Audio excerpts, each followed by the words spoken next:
রেপিস্টরা তো বেশিরভাগ ছেলেই, তাই ছেলেদের কাছে আমি একটা প্রশ্নের উত্তর চাই। দিদি, তুমি যখন পুরুষদের কাছ থেকে উত্তর চাইছো, আমি একজন পুরুষ হিসাবে তোমাকে বলতে চাই, আগে একটা ভিডিও দেখো, তারপরে কিছু কথা বলছি।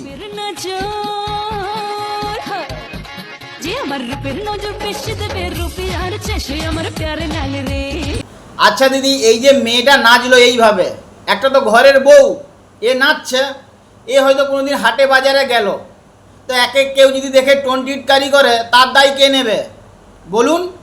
তার দায়টা কে নেবে? ও তো টোনটিটকারির রাস্তাটা নিজেই দেখিয়ে দিল।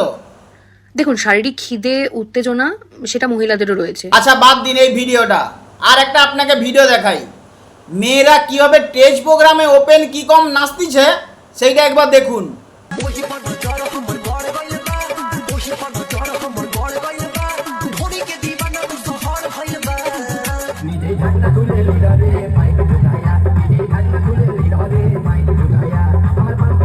অতএব দিদি, ওসব বলে কিছু লাভ নেই। এই সমাজের মধ্যে ক্যান্সার রোগ লেগেছে, একে কেমো দিয়েও ঠিক করা যাবে নি, আর রেডিয়েশন দিয়েও না।